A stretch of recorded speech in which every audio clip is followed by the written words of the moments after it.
morning. I hope you guys are doing well. Welcome back to another video. For those of you that are new, my name is Anna and this is Home and Garden with Anna. We are in our Florida apartment. This is the Monday and we leave on Thursday. So we have some things to do. I want to get the bedding changed and washed. And I need to start cleaning out this refrigerator. And by cleaning out, I mean cooking from it. I'm probably only going to cook 2 times, and we'll eat, hopefully we won't have many leftovers. I'm going to try and be really mindful of how I'm cooking this week. Now, I want to show you the galette that we made.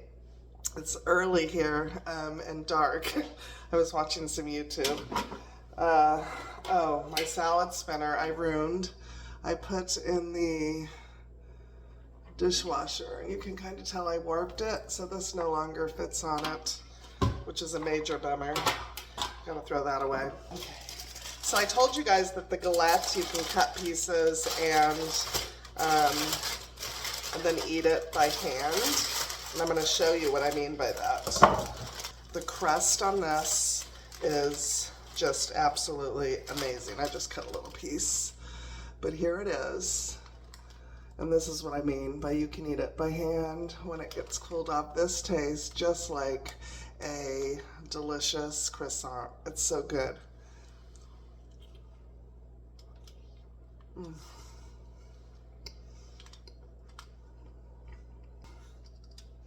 Sinful. Have fun with this recipe. Once you have the dough rolled out, be creative. You can do a blueberry one. Use any kind of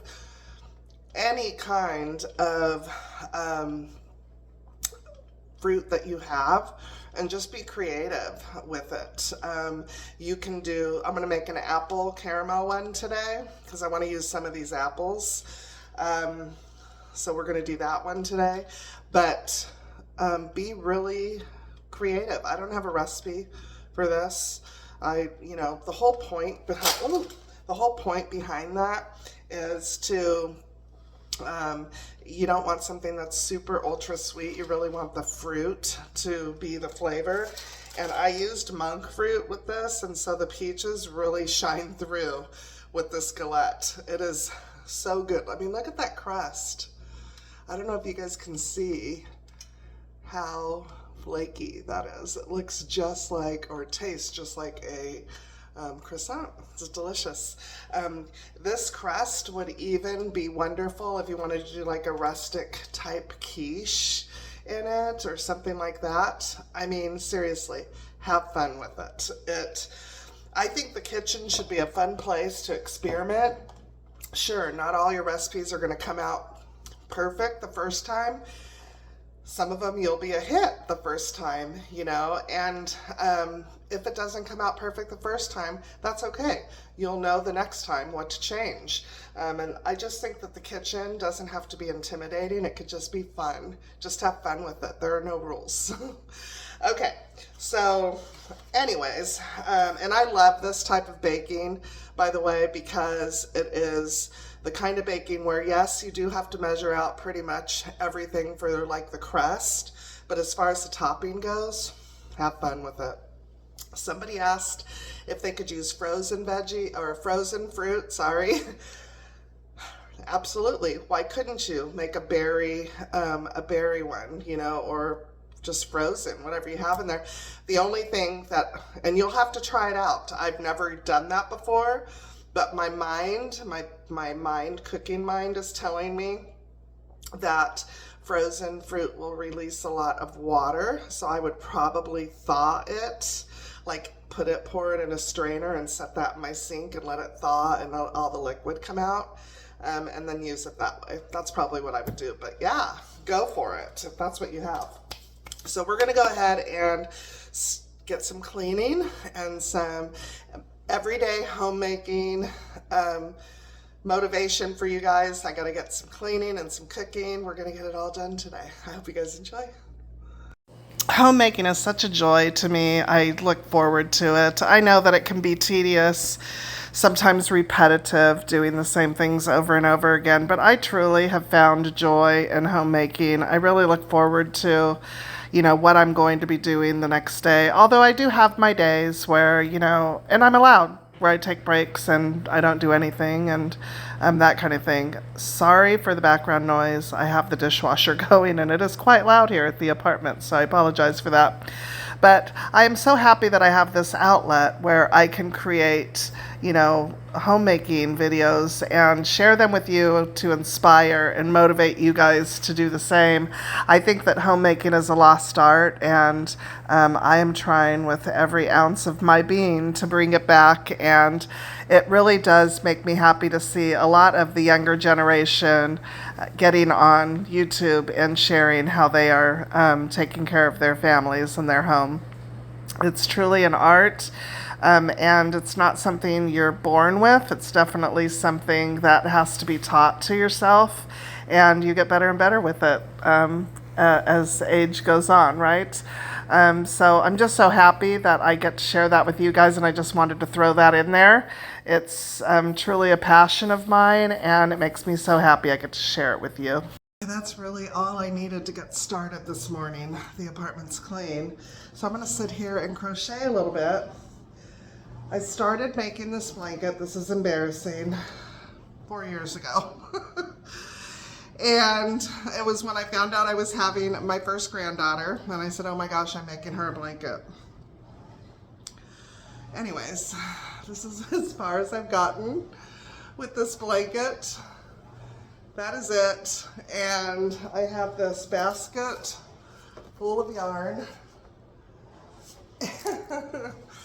So I started working on it again just a couple days ago. I plan on taking it home with me so I can finally finish it. My mom taught us how to do this stitch when we were little, and my mom crocheted beautifully, and she taught us all how to do that basic. It's very basic. I don't know what it's called, and I'm not going to try and teach you because I'm not a professional. I literally just learned how to do that when I was probably, I don't know, I have a picture somewhere of me. I'll see if I can find it, but it's me sitting on the sofa in between my sister and my mom, and they're both crocheting, and I was just watching in awe. My mom taught us all this one little stitch, so we all know how to make blankets that look identical to that. So it's pretty funny. Anyways, I'm going to crochet a little bit, wait for the wash to finish, so I can get the bed made, and then we're going to jump into cooking dinner. It is only, what time is it? It's pretty early. Let me see. It's only not even 9:30 in the morning. I'm going to sit and watch some YouTube, do some crocheting, wait for that to be done. We're winding down. I'm so excited to get home. I cannot wait to get home to Tennessee. I can't wait to have my patio back. I will tell you though that I am loving the small space. I really am.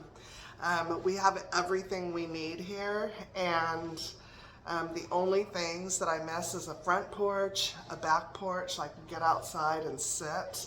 We didn't bother decorating the patio here. So having the outdoor space. As far as interior goes, we're good. One more bathroom would be great. It's nice to have 2 bathrooms. Rooms and some outdoor space is all we need. As far as interior goes, it's perfect. I love it. I can clean it in a whim, and so easy to decorate because it's such a small space. So I am very appreciative for this very small space. I don't know the square footage. I want to say it's like 800, 700 square feet. It's not that big at all, but I love it. I think it's just perfect. It's perfect for 2 people. So anyways, I'm going to go crochet, and then the next clip you guys are going to see me making the bed. Okay, you're going to see me crochet a little bit first, and then I decided to cook. The sheets were taking long. I have a hard time sitting still, so I figured why not make the galette and get that made and off to the side, and then, start with dinner so that I could have some for lunch, because it was going to make a lot, and I figured I would have it for lunch and dinner today, and Ernie will have it for dinner and lunch tomorrow. So we're going to go ahead and get started on this caramel apple galette. I don't have a recipe for you guys, so I'm going to tell you what I'm doing. I did, because I made it up as I went along, that's why. I made the crust in the galette yesterday, so you guys can go back and watch that video if you want to know how to make the crust. It is so delicious. This crust tastes just like a croissant. It is so good. So stinking delicious. So that is what I'm making here. I'm making the crust. What is it, 2 cups of flour. It is a 1/4 teaspoon of salt, a tablespoon of sugar, 7 tablespoons of ice cold butter.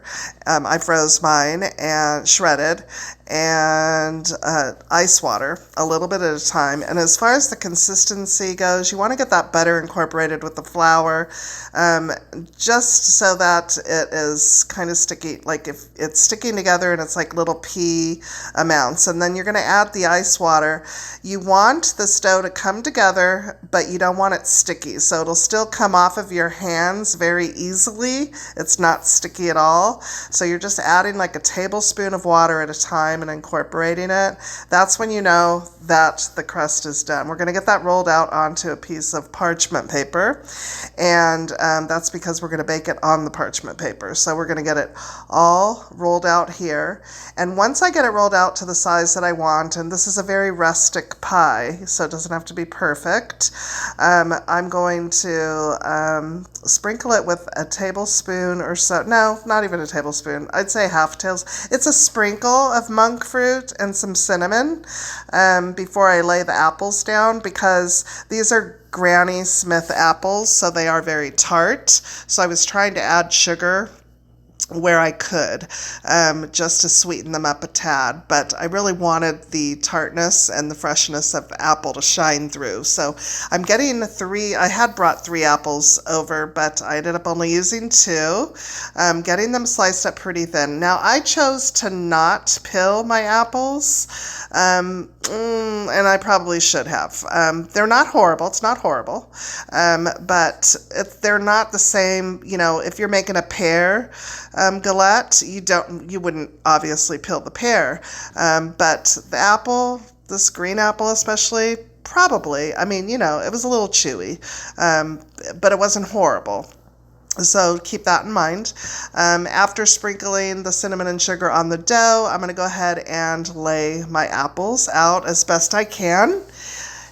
And I'm going to add a little bit more sugar to them, a little bit more cinnamon.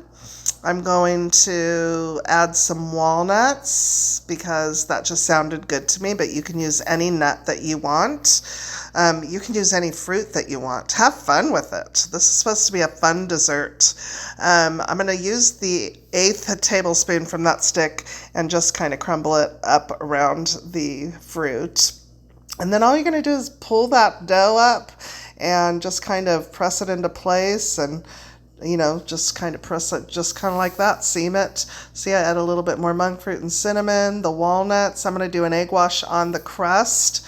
We're going to get it into a 425 degree oven for about 25-30 minutes. It really depends on your oven altitude and all of that, so keep that in mind. Oh, and the final was a caramel drizzle. I wanted Ghirardelli, but they only had Hershey's at Publix, but a caramel drizzle over the top, and this was so good, you guys. We're going to taste it together to die for. It was very hard for me to not eat this whole thing.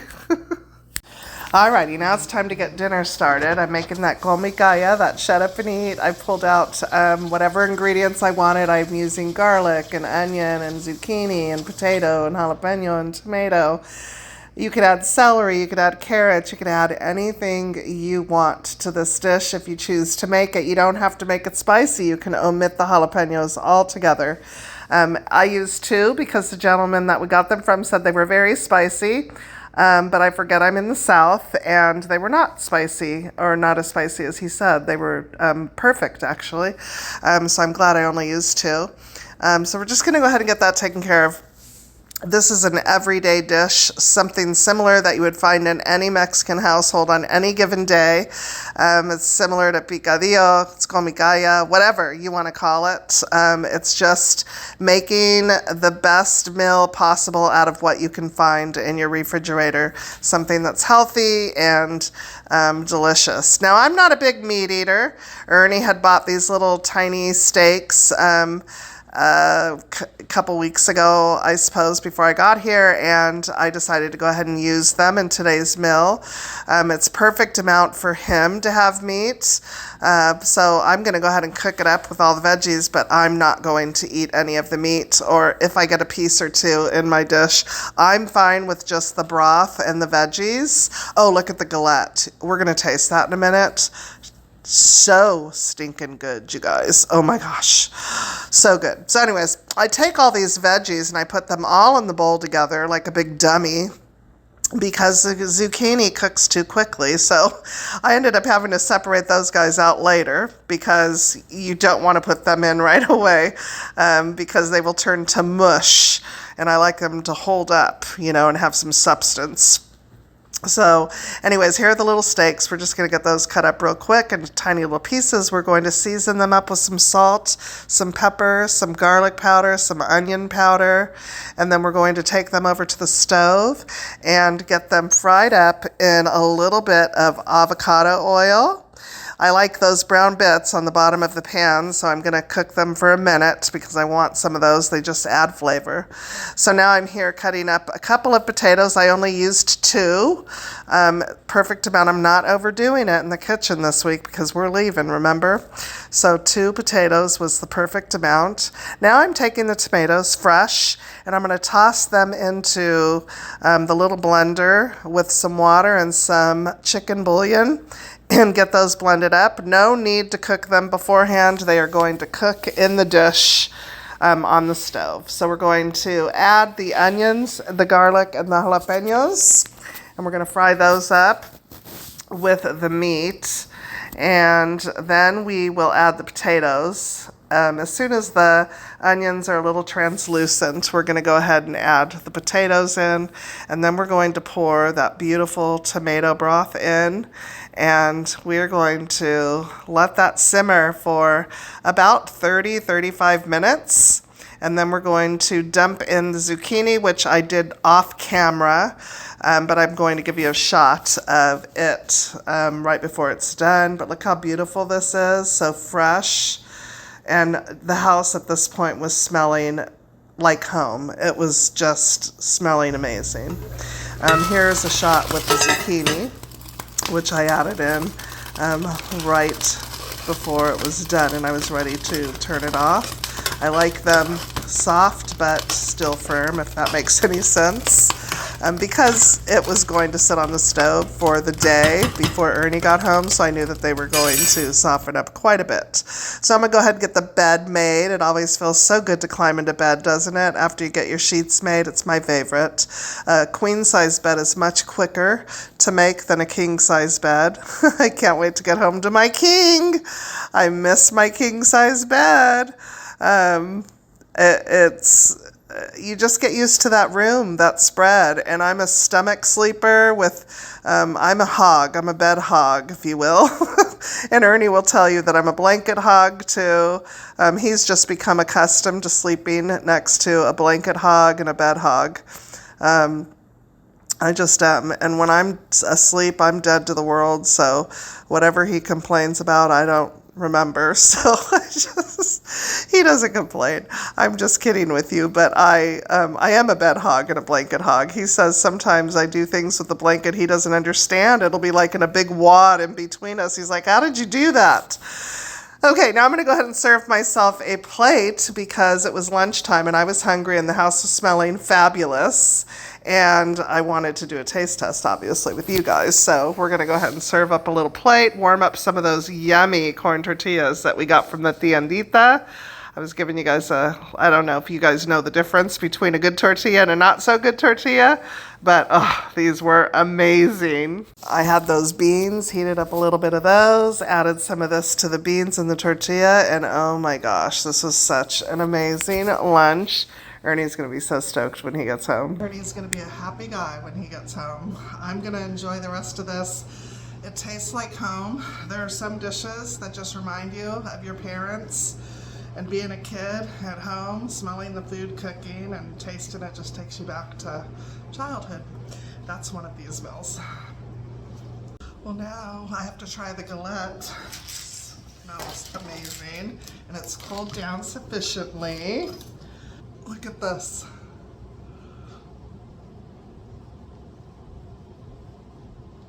Is that not beautiful?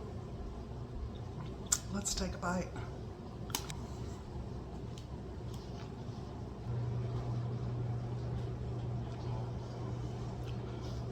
That is a beautiful combination, you guys. You have to try it. Beautiful. So good. And this crust tastes like a croissant. It's so good. All right. Well, I'm going to enjoy my dessert. This is actually my lunch.